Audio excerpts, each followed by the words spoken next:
right, so it's a little bit after 1 o'clock Eastern Time, so I think we'll get going. First off, welcome everybody to LSC Digital's newest webinar, What You Need to Know About the Social Media Algorithms in 2020. My name's Dave Clement. I'm the VP of Digital Operations here over at LSC, and I just wanted to thank everybody for joining us today. Anybody that attends today, just want to make this little announcement, will receive a recording of this webinar, also the presentation itself. So don't be overly concerned if you miss anything. We'll put up all the recordings, we'll put up and we'll send you guys a presentation. And anybody that's attended any of our previous webinars knows that we usually get them all out in about a day or two. So don't worry if you miss anything, we'll definitely send it out to you. And with that being said, let's get going. So today, for anybody that may have attended our webinar last year around social media algorithms, we have added a lot more stuff. So I don't want you to think that this is all just a rehash of last year. There's been a lot of things that have been going on. There is definitely some things from last year's presentation, but there's also some new stuff. The great thing, it depends on who you talk to about social media. It is a continually changing landscape. So, there's always something changing, and that's why we thought it was valuable to kick off this year's webinar series with social media algorithms. So, moving forward, just a little bit about LSC. I'll give you the 10-second obligatory pitch of LSC Digital. LSC Digital, we're part of a much larger organization, List Services. It's been around now for actually 40 years, not just a little over 30 years, 40 years now. And we're a full service online agency. If you see anything you like today, hear anything you're interested in, please feel free to reach out and give us a call. And then just a little quick housekeeping is that we do have another webinar coming up next month, our step-by-step guide to write SEO articles that will rank. We really made a point. This is going to be, I really encourage everybody who is struggling with SEO, especially everything that's been happening as far as organic rankings and Google. I would really encourage you to attend this webinar. You can go right on our website, just go to lscdigital.com, click on the free webinars tab to register. But a lot of times we always hear, I always get feedback even from my colleagues. They'll read an article and they'll say, hey, do keyword research. But nobody ever really goes into what keyword research is or how to, think about writing articles that are going to rank and get engagement. So we really did put together a step-by-step guide. We even go into tools that we use, how to organize your research, how to get engagement from other folks. So without further ado, we're going to start talking about why everybody's here is the social algorithms in 2020. So, of course, we're going to start with the biggest one, which is still the biggest one till this day, Facebook.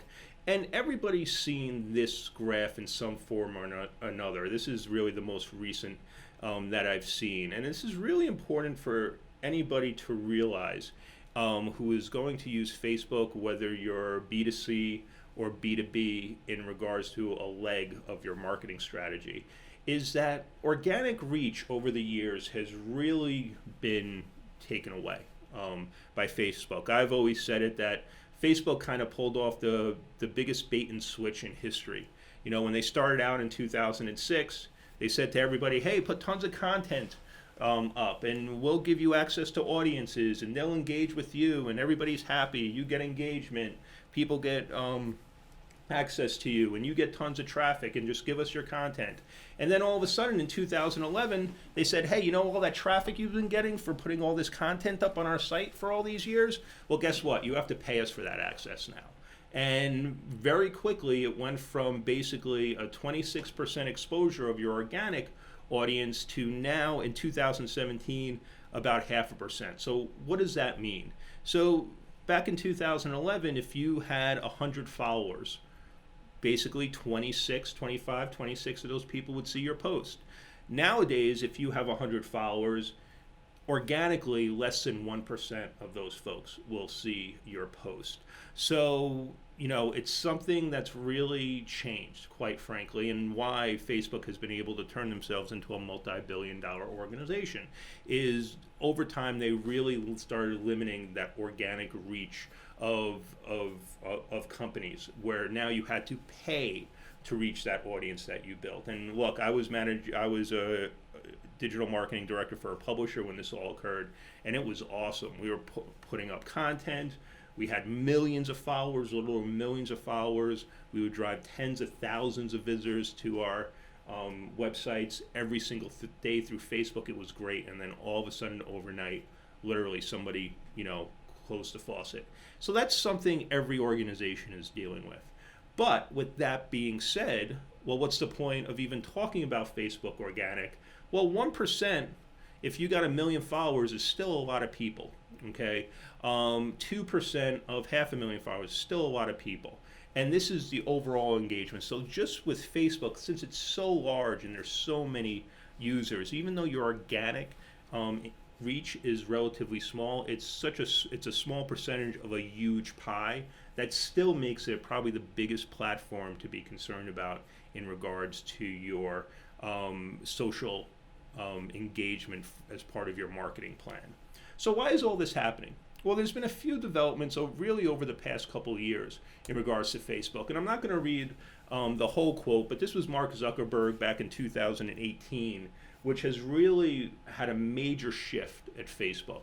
I'm sure we all remember back in 2018, the elections, there was a lot of going up to Congress and talking and all that fun stuff. Plus, Facebook as a whole really started to be a lot more advertisements and engaging with your family members, at the end of the day. And Facebook realized this. They went too far in one direction. So, they really shifted gears from going from, hey, it's all about the advertisements, it's all about the ads, it's all about the branded pages, to now refocusing back to really what made them the platform that they are today, is those interactions. Okay, so just going through this quote real quick, we're making a major change to how we build Facebook. I'm changing the goal I give our product teams from focusing on helping you find relevant content to helping you find more meaningful social interactions. And that's where the shift has really changed with Facebook the past couple of years.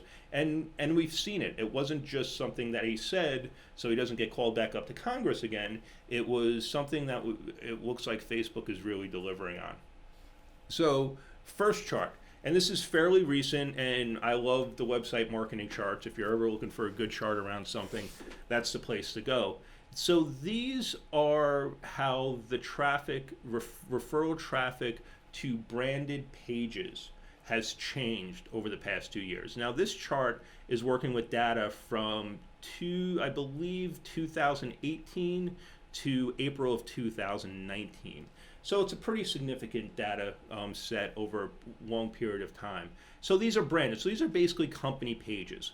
And this is how much their traffic on average across categories has really dropped off over this 1.5-year time span that they looked at. So everything from personal finance at the low end losing about 6% of their referral traffic from Facebook, to arts and entertainment and family and parenting and music losing 71%, 65%, 61% as far as the traffic that they're getting referred to them from Facebook. And this is a big shift and I've even seen it anecdotally in my own feeds, is that it got to the point a couple of years ago where all I was seeing was advertisements. Now I'm really seeing a lot of individuals, family members, friends, all that fun stuff. So you can even see it anecdotally how it's really changed quite a bit. Also, and this has been an ongoing trend starting last year, but really building more recently, is that the use of the newsfeed is really declining.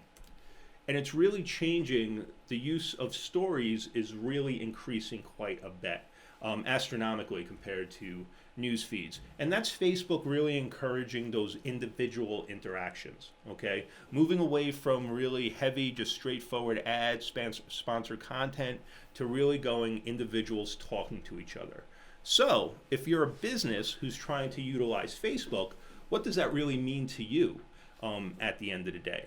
Well, just because they're engaging individual interactions doesn't mean that there's not opportunity for marketing and to drive leads and to drive revenue for your organization. So Ultimately, they're encouraging engagement. Commenting or liking another person's photo or status update is becoming extremely important. Reacting to a post from a publisher brand that a friend shared.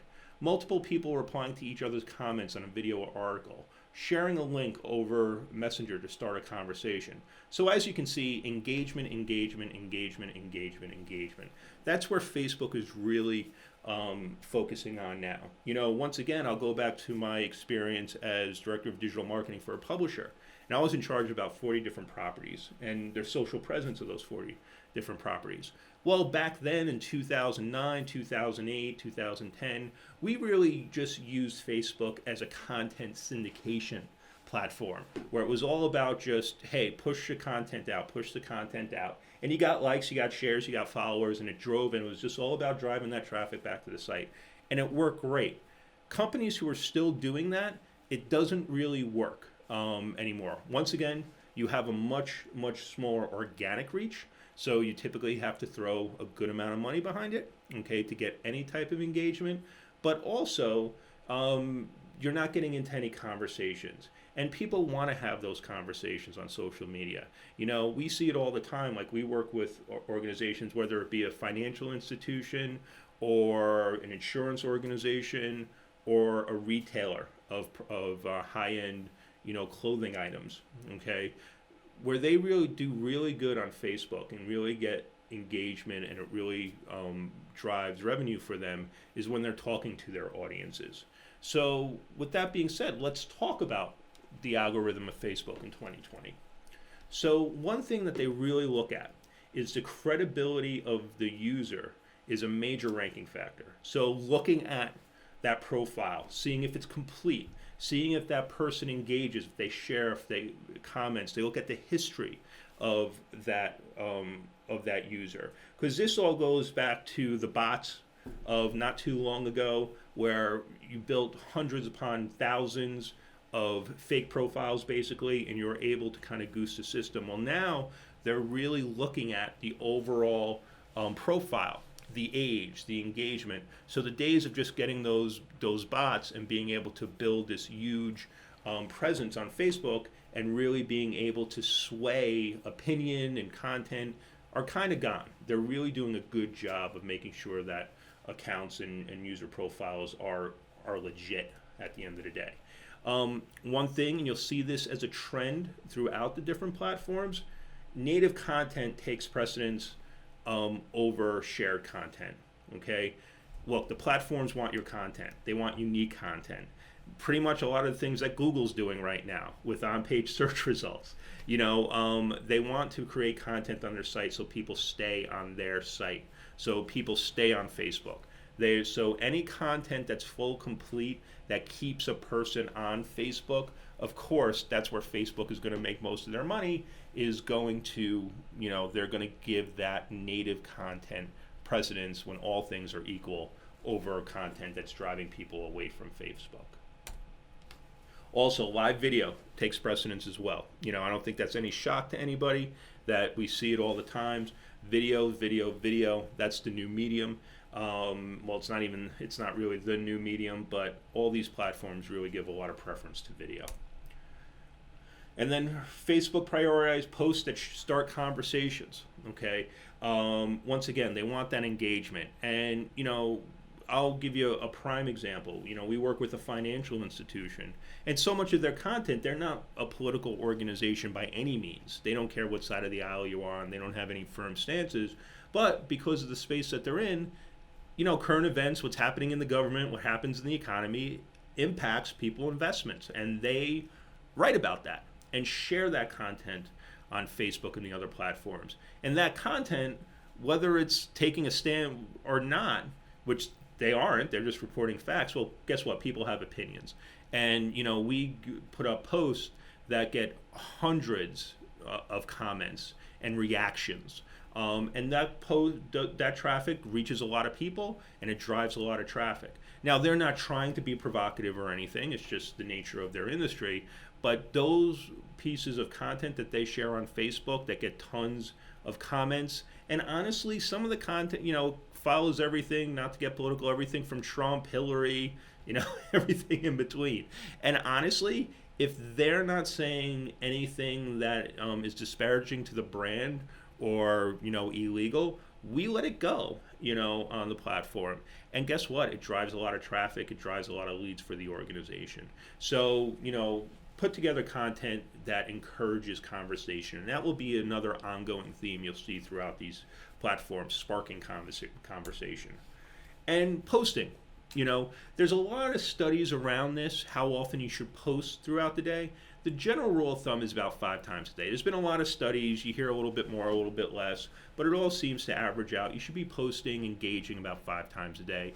That shows the platforms that you're legit, you're engaged, you're having a conversation.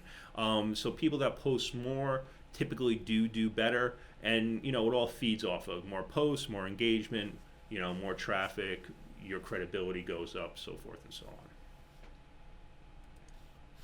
Just a little bit more about the algorithm of Facebook. We've talked about this a little bit, is engagement. Posts will be shared with a very small percentage of your audience within a few seconds. So you put out a post and they make a judgment. If you get engagements fairly quickly on that post, they're going to put it out to more people.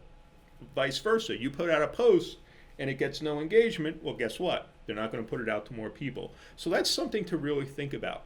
Is that initial engagement. Maybe sometimes it's worth putting some money right behind that post when you put it out to kind of spark that engagement, goose that a little bit, get it moving so it builds a lot of organic presence. That's something we do for our clients a lot when we take over a Facebook presence. Like we'll have clients that have been putting up content on a daily basis. Okay, but they have no followers. They literally, like we had a client who was spending quite a bit of money, had 35 followers.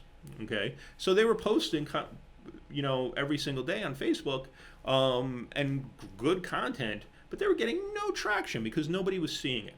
So ultimately, what we did was said, hey, can we have a fairly small budget? I think it was like $1,000 over the course of a month. So we're talking literally, $30 a day. And we just started boosting some of that content to the core audiences. And they've seen some great improvement of their audience, great improvement of traffic, and basically posts that were being seen, were having 100 views are now having tens of thousands of views. So just putting a little bit of money behind your post in the beginning to build that traction, to build those followers, is well worth the money. Don't ask people to like, comment, or share. Once again, they want everything to be natural engagements. So by doing that, you're showing you can get negatively impacted. Also, and this is where Facebook really got themselves in trouble, is don't use false or sensational headlines. This is what really caused Facebook some problems previous year and a half or so, and they're really monitoring that stuff. And you'll see, and I see, like I have friends that are pretty extreme with their opinions on Facebook, and individuals are getting banned now. Like it's not just companies. Like Facebook has really ratcheted up where they really follow things. We have clients, and actually a great example I mentioned before, the financial institution, once again, very responsible organization, but they, for their advertising, have to go through an extra level of screening since they do talk about political content. So not too long ago, a year and a half, 2 years ago, Facebook didn't care. You can post whatever you want. You want to put money behind it, great. But now a very responsible, legitimate financial institution puts very, just fact-based, nothing fancy, news out there. They have to go through an extra level of screening now to be allowed to put that content out. So that's also something to really think about. Don't use sensational headlines. Don't ask people to like. Don't ask to comment. You will be penalized. And then moving forward, what should you think about? Just bringing it all together is be picky in what you share. No engagement. If people aren't engaging with you, it's hurting your credibility. It's just going to be a downward spiral. Decreased credibility equals no engagement. So put out good content that people are going to engage with. Facebook wants your content on Facebook. One way to start gaining followers is do content exclusive to Facebook. Granted, it's short term, it stinks, it's not driving content to your site, but long term, as you gain those followers, you start filtering in content that goes back to your website. It's a little bit of a long game. Video, video, video. You'll see that trend throughout all the different platforms is that they really love video. And then I got a quick question here that I do want to stop for that I think is a good question. You know, and I'll just read it right out loud. I've seen several recent reports that say 1 to 2 posts per day. One thing we've seen is the more posts per day equal lower engagement. Can you speak to this? Absolutely. Okay, and that's where the balance comes into play. So, and I'm skipping ahead a little bit here, is that Instagram, there's been a lot of studies around that, and they feel, and I actually give a link in the presentation to to one of the studies, is that posting with no engagement doesn't really impact your presence, your overall presence on Instagram. Okay, I'm talking about Instagram strictly. Facebook, going back to the previous, to one of my previous points, is that the way they put you out to people, you put out a piece of content, okay, and they look at that initial engagement. If you get engagement, they put it out to more people. If you continue to get engagement, they put it out to more people. Okay, so engagement really does matter. Instagram is more freshness, being the top, you know, so the more content you get out there, and since it doesn't really impact you, the lack of engagement, it's always about who's at the top. Okay, Facebook is much different in the fact it is more about engagement. So there's a balance that you have to play. Okay, and that's where when you put these rule of thumbs of 5 posts a day, 2 posts a day, but it gets a little tricky. If you're putting out 5 posts a day on Facebook and getting no engagement, okay, at all, you need to be looking at a couple things, okay? One thing, obviously, you need to be looking at your content, okay? But secondly, if you don't have any followers, it doesn't matter, and if you're not putting any money behind that content, you're not going to get engagement. You know, that's the thing that's really, you know, somebody who started marketing on Facebook back in 2007, probably when it first came out. That's really the heartbreaking thing about Facebook, in my opinion. And I get it, you know, but the reality is, you know, the days of having just great content, starting from 0 followers and just having great content and getting 1 million followers just off of the quality of the content with Facebook really doesn't exist anymore. Now, I'm sure there's always that, you know, exception to the rule. But if you have 0 followers, okay, and you put out a great piece of content, and your exposure is only about 0.5% organically, well, guess what? 0.5% is 0, 0. Okay. Now, so now as you move up, you know, that's different because, you know, if you have 500,000 followers, okay, and you've really improved your content, and you're still struggling, well, have you really improved your content? Okay, and that's something better. So that's a little bit of, you know, something we have to look in the mirror. Okay, if I have 500,000 followers, okay, and let's just use nice round numbers. Okay, so I have 500,000 followers. Okay, and let's say I have a 1% engagement, just to keep it nice and even. That's 5,000 people. So organically, you're being shown to 5,000 people, and you're getting no engagement. Well, is your content really good then? You know, in regards to your audience, think about that. Okay, you know, so what are you missing, so to say?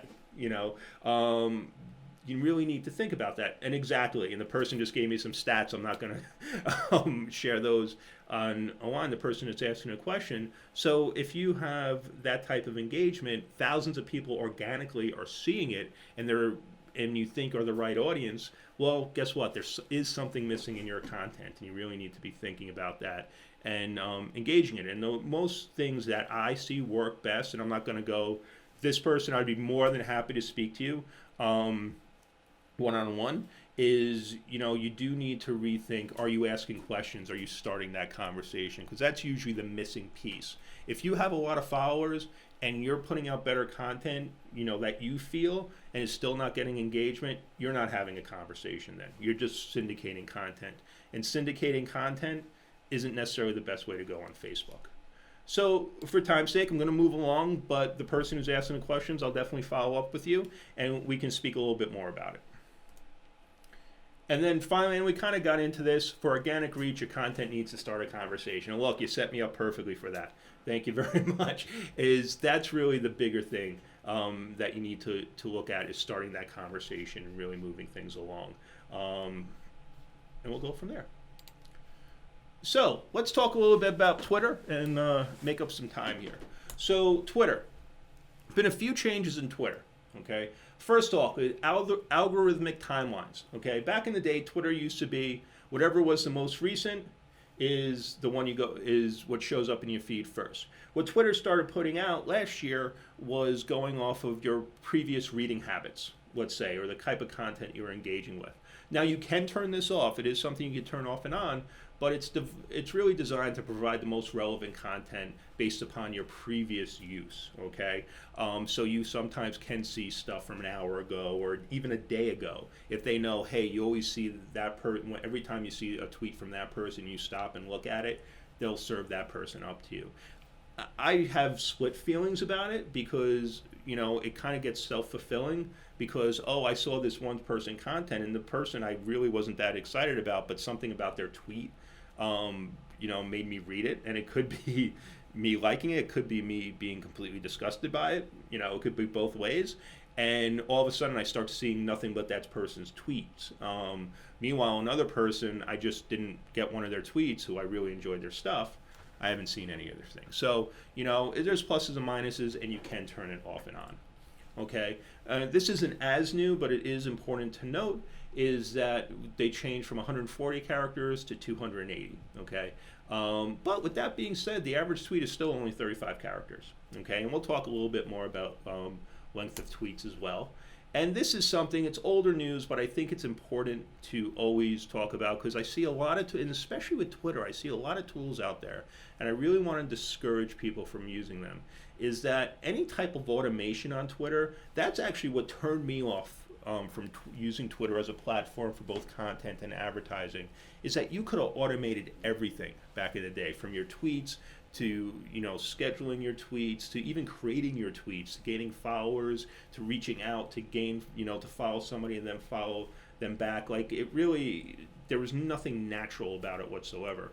And you could see it in the engagement. And Twitter has really been hardcore about changing that, really the past couple of years. They've put that into place. So that's really important. I know it's not as new as it once was, but it is something they take very seriously. And they're also really taking seriously combating abuse. They don't take any political ads anymore. So they're really, making it a natural, positive, really trying to make all the right moves as far as making Twitter kind of a positive space to be in. And just staying on that point, and this is a very recent thing, recently, Dantley Davis, who's a vice president of design and research at Twitter, put out in November, hey, these are features that are, that we're looking forward to in 2020. Okay. Now, who knows if they'll actually happen or not? But for the VP of design and research to put them out, hey, these are some features we're thinking about in 2020, or I'm looking forward to, is something you should pay attention to. And one of those is people being able to remove themselves from a conversation, not allowing people to retweet your tweet, not allowing people to mention you, removing yourself from a conversation, tweet this only to certain hashtags or interests. So once again, giving people a lot of control, okay, on their experience on Twitter. And really trying to make it a more healthier, abuse-free type of place. And these are the types of things that Twitter's is doing, and really informs their algorithm. So Twitter 2020 algorithms, what you should be thinking about. Talked about this before. The more characters you use, the better. It's kind of the same thing. They want your content. Now Twitter, just because of the nature of it, they're not going to take your articles at the end of the day. But they do look at the length of the tweets because it shows somebody doing more well-developed content at the end of the day. Citing resources, things like that. I love Twitter for news. Like, I do waste a good half hour every single morning, whether I want to or not, on Twitter. And it's just because more than any other platform that as far as the information, if you're following the right people and people that are the same interests or the thought leaders in your space, it is a great platform.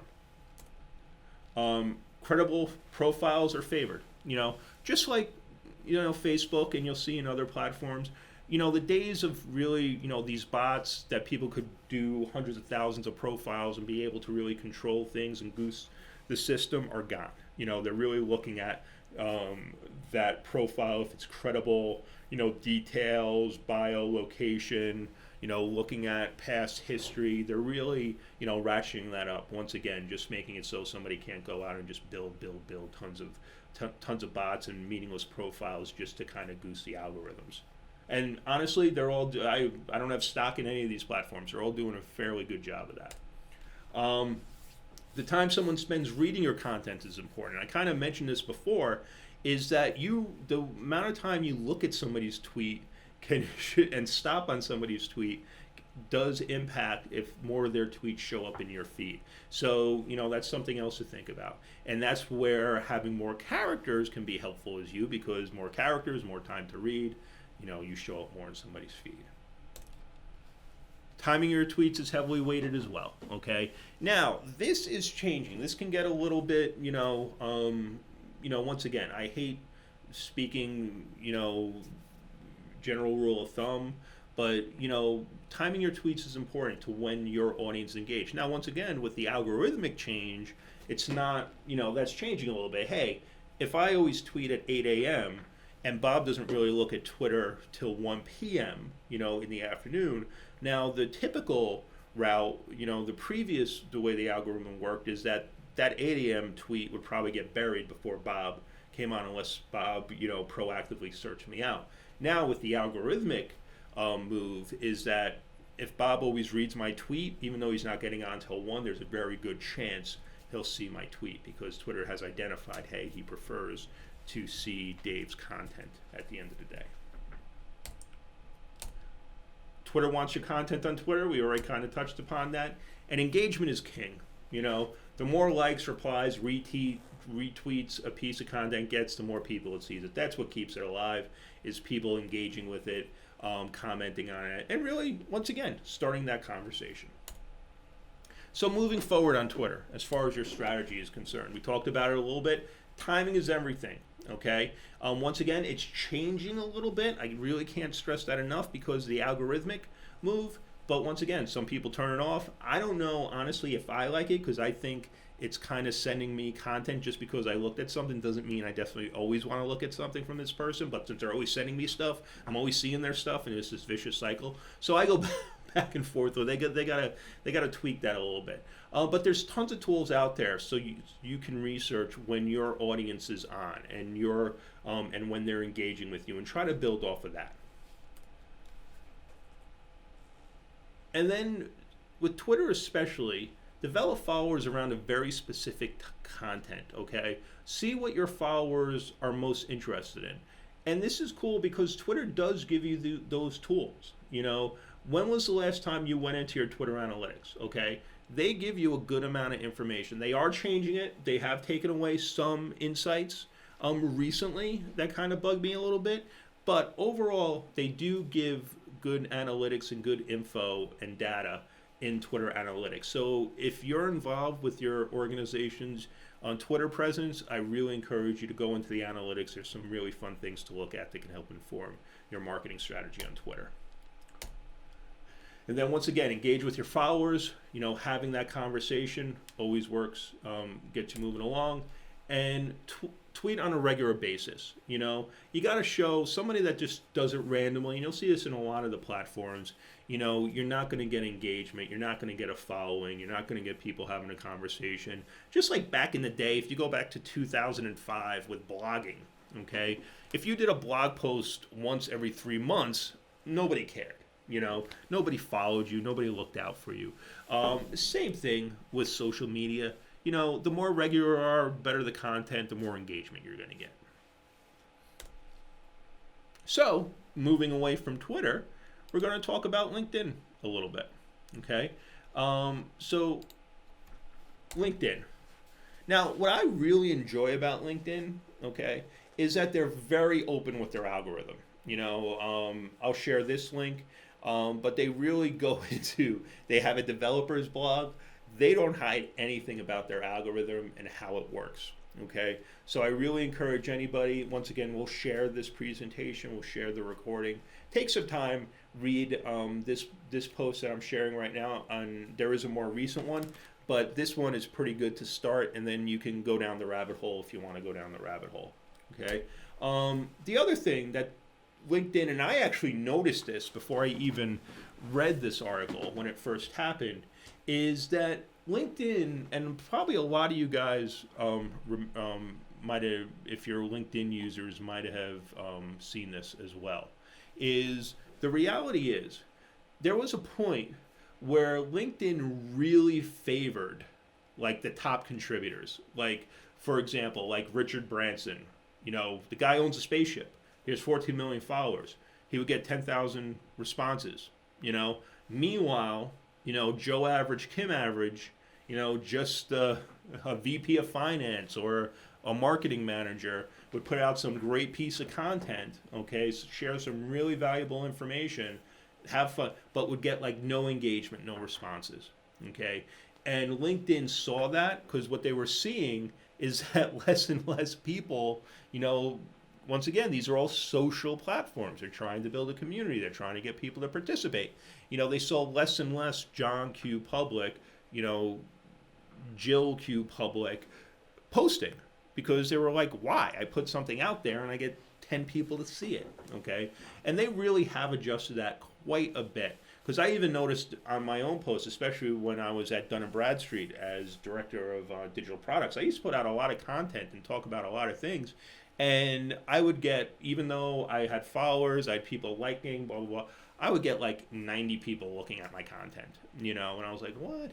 So you stop getting engaged, Then really in 2019, I really saw that change a lot where I would just in 2 seconds share just like an article I saw, not even really write all that much, and all of a sudden have 400 views, So they really have adjusted that, changed that quite a bit. And I think that's great that they've done that. So let's talk a little bit more about LinkedIn. They really, everything works off of, even though there's a big long blog post and they really go down the rabbit hole, LinkedIn really works, algorithms really work off of 3 core concepts. And once again, you kind of see this following through with the other platforms, okay, is identity. Who are you? Where do you work? What are your skills? Who are you connected with? That's what they're looking at. They're looking at those credibility factors. Content. How many times was the update viewed? How many times was it liked? What is the update about? How old is it? What language is it written in? What companies, people, or topics are mentioned in the update?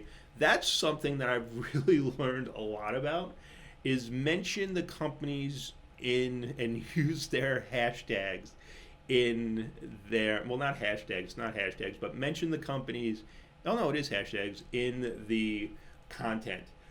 I have done posts where I just said something about GoDaddy and went hashtag GoDaddy, or Google, and the views have gone through the roof, okay? So I really encourage people, mention the companies you're talking about, the people. You can do the same thing with people. If you have a connection and go, hey, I read an interesting article by Bob Smith, mention Bob Smith in the post. It really does work. Okay, especially the company thing, like it's pretty interesting. Okay, and then behavior. What have you liked or shared in the past? And they're looking out for relevancy and expertise. Okay, so if I'm always talking about online marketing, and then I share something about online marketing, well, that share means a lot more because that's my expertise. I'm the VP of Digital Operations at a digital agency. I share content about those types of things, and then if I share a piece of content, okay, if this guy, who he is sharing it, oh, it must be a good piece of content. Now, if I just went out randomly and shared a donut recipe, doesn't really matter, okay? I'm not an expert in donuts. I'm an expert in eating donuts, but that's about it. So moving along. So let's talk a little bit more about the algorithm in 2020. This is extremely important, but it's really kind of the same concept as you had when we talked about Facebook. So the real key to going viral is getting that first degree connections engaging with you. Okay, so with LinkedIn they have different degrees of connection, so levels of separation. So you have the people that you're connected with, that's your first level. You have the people that your connections are connected with, and then you have the people your connections who are connections who are connections. Okay, so instantaneously when you first post, they send that content to your first level connections. And depending on their engagement, so if you send that piece of content to Will, and Will likes it or shares it, okay, and Will's your first level connection, so now since Will shared it or liked it or commented on it, all his first level connections are going to see it, okay? And then if Will's first level connection sees it and one of them shares, so forth and so on and so on. So that, lack of a better word, it's not a trick, but the tactic is getting your first level folks, the people that you can communicate directly with, to engage with your content. And then it just spirals from there. Like all the other platforms, they want your content, okay? Articles, they do all these thought leadership articles. Anything that's put on that's unique to them that you post, they're going to give that preferential treatment. And we kind of touched upon this. Oh, actually, I want to take a second to stop here because this is important, okay? Content will be shown to the most relevant people in your network. This is really important, and this is the biggest mistake I see almost everybody make with LinkedIn. They connect with everybody, okay? Now, going back to what I was talking about before, if you write an article, and let's say just, I'll use myself as an example. Let's say I write some article about some SEO tactic or some paid search tactic, okay? And and these numbers mean nothing, I'm just using an example, I have 500 connections, okay? But let's say 450 of my connections have nothing to do with online marketing, okay? So even though I have 500 connections, okay, only 10% of my connections are gonna have any interest in my paid search advertising tactic, okay? So you're greatly negatively impacting your ability to get engagement with your content, okay? Be very selective on who you connect with. If you're looking to use LinkedIn as a tool to, for content syndication, for thought leadership, you need to be very selective on who you connect with. Me being somebody at a company in a leadership role, I get connection requests all the time, primarily from salespeople, but everything in between.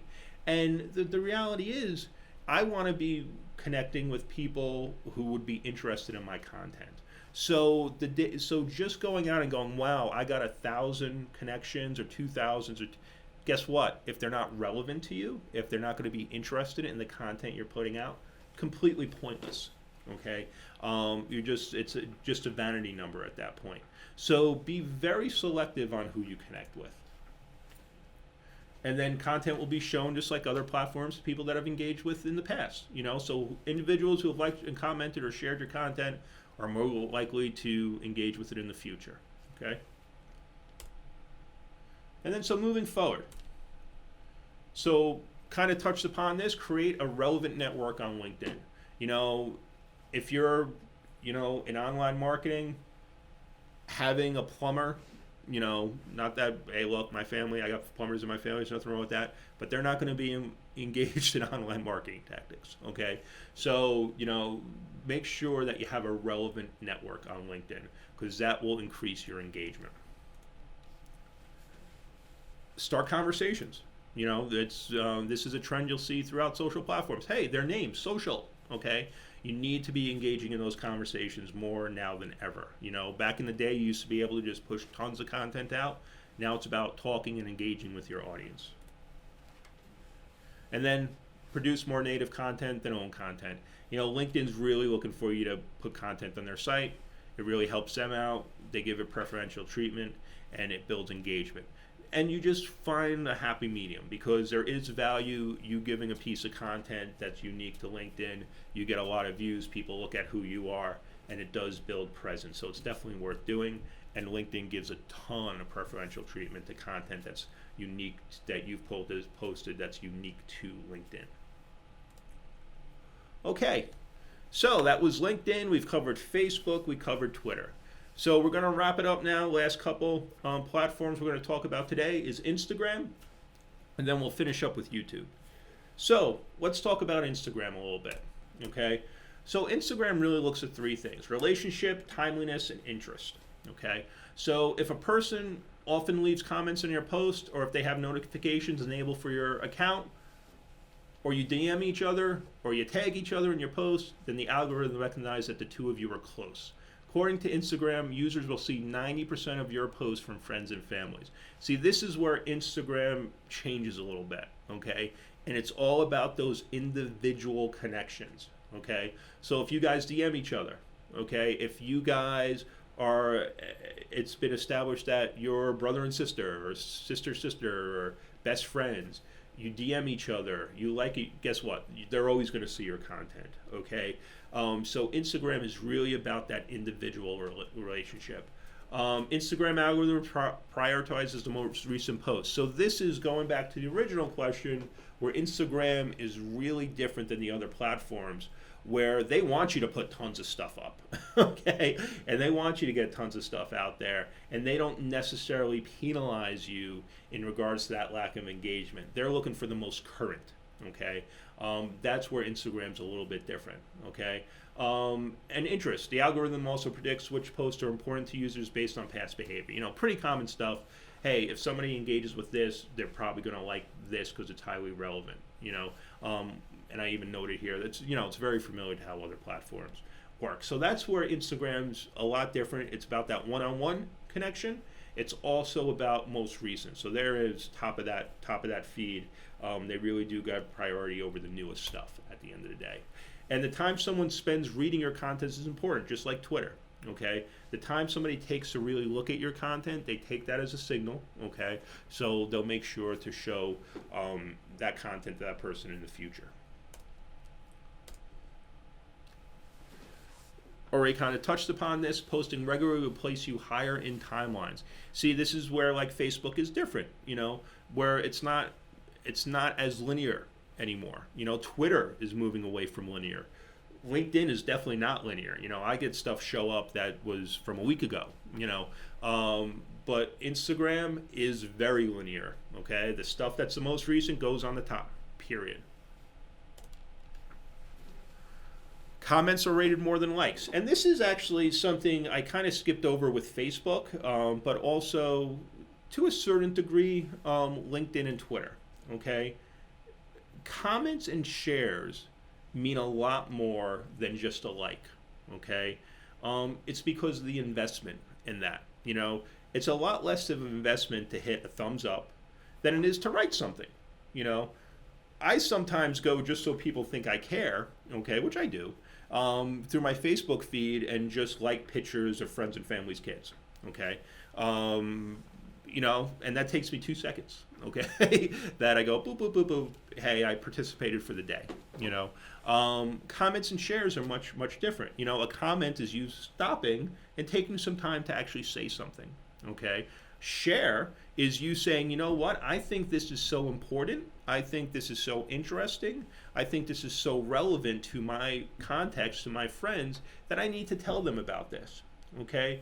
So likes, definitely on Facebook, and I personally feel on other platforms, it's a little bit of a vanity metric. You know, hey, I got 1,000 likes. Well, it's not really, it doesn't hurt you, and it does help you a little bit, but I would much rather, instead of 1,000 likes, have 20 comments, you know, or 20 shares, because that shows all the platforms, hey, people are engaged and they're taking a little bit more time. So likes, you know, shares and comments, even though I mention it here with Instagram, the same rule applies with the other platforms and the equivalents of those on those platforms. And then using stories or going live doesn't really matter. You know, this is something that you'll hear a lot of debate about, and there's been a lot of studies around it. But having live content versus, video content. I'll tell you, when Facebook first started live events, I was with an organization. We are teachers, okay? And we did tons of live content, and I didn't really see, and we got tons of engagement. It worked great, but I didn't really see a marked difference between the videos and the live event. And nowadays, to be perfectly honest with everybody kind of wants their content on demand. The days of going, hey, I got to be there at 8 o'clock. They apply to some things like the Super Bowl. That's this Sunday. The world stops and watches that. But for most things, the reason things like Netflix, Amazon Prime, and everybody's going, people want their content on demand, So for special events, absolutely. But for a lot of events, we'll get a lot more people viewing the recording of this webinar than we do attending this webinar. We'll get tens of thousands of people watching the recording. And it's a lot different. I would love to have tens of thousands of people at the webinar. And then going back to what I was saying, Instagram doesn't really prioritize video over any other platform. That's where Instagram is kind of really different. I kind of talked through myself there. But Instagram is different than the other platforms where there is a measure that LinkedIn, Facebook, Twitter, you do see some type of preference being given to video. Nobody's been able to really draw a direct connection to preference of video on Instagram. Definitely recency, okay, but not video. Okay, so Instagram moving forward. This is important. Don't forget the hashtags. Kind of going back to what I was saying on LinkedIn, same applies for Instagram. Hashtags really can drive a lot of traffic for you. So do the research about what hashtags you should be using. It definitely will drive traffic. Publish your content at the best times. It's kind of the same advice we gave for Twitter, okay? Once again, even more so with Instagram because it really is recency. So if your audience engages at a certain time, that's when you should be doing your posting. And use Instagram, and just like I showed you on Twitter, Instagram has insights to optimize posting time so you can get some insight on when people are engaging, okay? And then engage with the same type of content you post on. See, this is important, okay? And this is another mistake I really feel a lot of marketers make a mistake with. Oh, that's my competitor, so I'm not going to engage with them. They're the, quote unquote enemy. Well, the reality is engage with them, have a conversation. Okay, if something looks good, say that looks good, because their audience is seeing that and it's going to bring them over to you, and vice versa. Okay, it's all about that engagement at the end of the day. And then post regularly. With Instagram, once again, it's about recency. So the more often you post, your posts will be prioritized with your followers. Okay, and that's Instagram, and then in our final minutes here, we'll talk a little bit about YouTube. And this is YouTube I love, and I think it's a really underutilized resource. And I think there's a lot of opportunity with YouTube as far as organic search is concerned that is, once again, completely underutilized, okay? But we'll talk about YouTube. It is a social platform, It's really two things. What makes YouTube so interesting. It's a social platform. It's also a search engine at the end of the day, and there's just so much content out there. And with YouTube, and I'm going a little bit off script here, YouTube, there is huge opportunity still there for good content creators. Google search, at the end of the day, look, the reality is you don't need me to tell you, if you look at a search result, by the time, you're at position what used to be 6 before you get to the first organic ranking for competitive terms, and click-throughs are going down and down and down on search results because of more of on-site. There's still opportunities in SEO, depending on the space that you're in. Like we work with certain organizations where it's great, but it's changing a lot. The days of just having really great content and ranking well, it's a lot more complicated. You can look, we're a big SEO firm. We do a lot of good SEO work. I've been doing SEO work since, 1999. I love SEO, okay? But it's a lot different than it used to be, okay? And there's a lot of things from schema to design, it's just a lot. Okay, the days of just having really great content and getting millions of visitors, not so much. Okay, YouTube still has that opportunity because guess what? It's a lot harder to create video. Okay, good video. That's the important thing. But it also takes into effect that engagement. Okay, so with that being said, coming back to the script here, what's important with YouTube? Upload frequency is very important with YouTube. Okay, uploading every Tuesday, every Thursday, every Tuesday, Thursday, every Monday, Wednesday is important. That does impact because it shows that you're consistently creating content. Okay, versus going back to the old blog example I gave before. If you saw a blog that had one post that happened 3 months ago, you're like, all right, this person's not really engaged.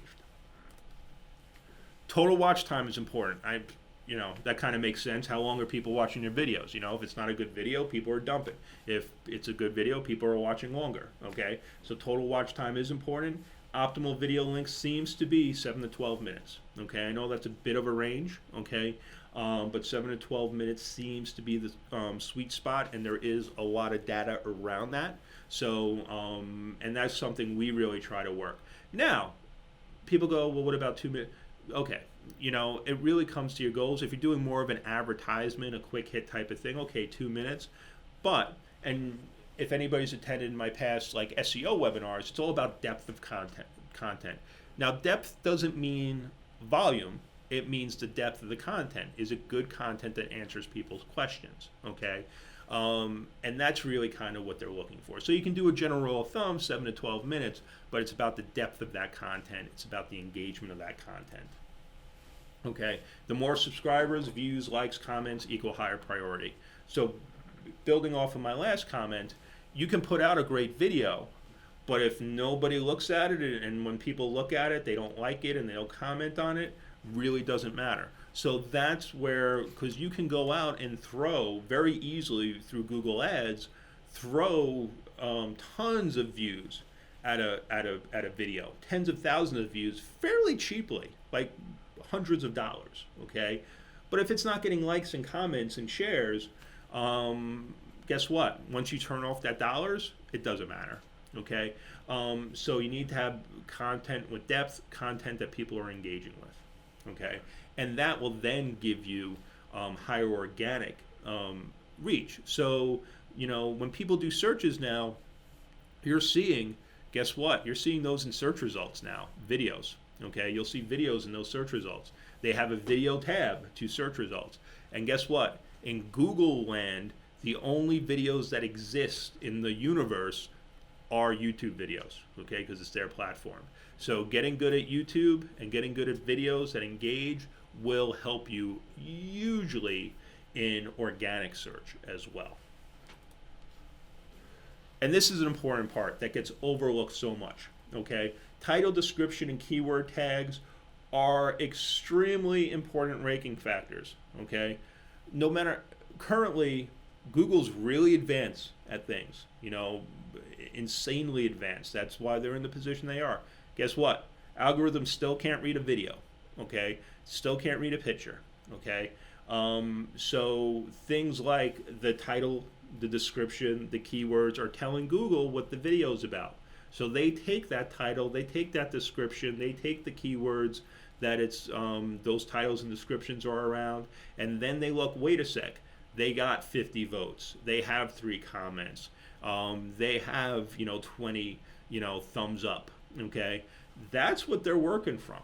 Okay, so very often I'll see how the titles and descriptions and keyword tags completely underutilized on YouTube. And if somebody just tweaks, and we're guilty of it as well. We put together videos, and honestly, we do a little bit of keyword research, work it into the title, build out the description, add some keyword tags, we see improvement pretty much right away. Okay, so if you're doing videos, take some time, do some keyword research, use it in the title, use it in the description, use it in the tags. It does pay off. That little extra amount of work, if you spent probably hours creating a great video, just taking an extra 15-20 minutes to do that proper research on titles and description will pay off. Okay, you're running the marathon. You're 90% there. You just need to put that other 10% to kind of win the race. Okay, and I did. There was a great post on one of the Google development blogs that I shared here that speaks a little bit more about that. So YouTube, moving forward, okay, optimize your title and description. I just took a ton of time on that. I'm not going to take even more time on that. Create longer videos. Longer videos show depth. They have to be good, because you can have a great long video, but if nobody likes it and everybody gives it thumbs down, it doesn't really matter. Okay. Consistently post videos. Just like a lot of different platforms, consistency does matter. And here's a trick, okay? If there's any quick trick to gain subscribers, this is it, okay? If you have a YouTube channel, if you're not doing this, this is something the second you're done with this webinar, you should do, okay? By adding this, !sub_confirmation equals 1, when somebody clicks on your link to your YouTube channel, this will now show up automatically, okay? Where they're asked, when they go to your YouTube page, do you want to subscribe? Yes or no? This is, if there's anything I've talked about today that's like a quote-unquote trick or tip, and trick's the wrong word, it's a tactic, but a quick tip is this. Add this to your YouTube channel's link, and this will show up to ask them to become a subscriber. And it will pick you up subscribers. And so YouTube moving forward, just like all the other platforms, encourage discussion and engagement with your audience in YouTube. YouTube rewards that.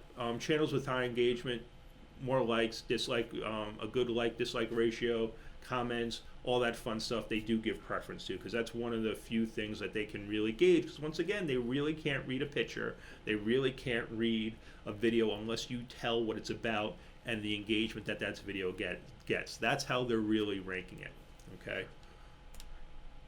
So bringing it all together in 2020 with Facebook, Twitter, Instagram, LinkedIn, and YouTube, okay? So here's the overall themes. Okay, first off, native content is preferred. YouTube is all native content, okay? Native content is preferred. Just like, put yourself in their position. Hey, the more content I have on the site that I can keep people on my platform, I'm going to push that stuff up so more people see it. Need to be actively engaged with your audience, and your audience needs to be engaged with you. There needs to be a conversation happening. If you're using social platforms just to push out content, that might work in the beginning if you're putting some money behind it. And some of our clients, that's exactly what they need to do. They have no followers, they have nothing going on. Hey, put out content, throw some money behind it. But you'll never build any significant organic reach, organic engagement, organic following until you start having a conversation. Or if you don't want to have the conversation, you need to be starting the conversation, okay? So, asking questions, putting out surveys, things like that. You have to be active on a regular basis. It's just for freshness, currency, that you're actively engaged, that you're legit. Focus on a specific topic and be relevant to your audience. Extremely important. And this goes back to marketing 101. Either you go niche, you go big, or you go home. And unless you have tons of resources to talk about tons of topics, pick the topic that you're the expert at, that you can create great content around, and engage in that. And then get a video strategy together. There is huge, even to this day, there is huge opportunity with video that people are just not taking advantage of. It's still in, as far as B2B is concerned, especially B2B, but also B2C, there is so much opportunity. It's so, compared to other things, competition is so low. You can be ranking for very competitive terms that you're going to get showed up on Google for, that you're going to get people engagement from, that can really drive tons of traffic to you. I cannot stress enough, there is huge opportunity with video. Highly encourage you to get a video strategy together. And final thing, check out our website, lscdigital.com. Go to the free webinar section. We have a great webinar coming up about going through all the steps on writing some articles that will rank with Google. and we will have a full calendar for the whole year up fairly shortly. Highly encourage you to check it out. Also, check out our YouTube channel, which is in its infancy, but we're very proud of it, and there's some great content up there that will probably be very useful for you. So, thank you everybody for coming today. I hope it was useful for you. I hope to see you at future webinars, and once again, please feel free to reach out with any questions. Have a great day.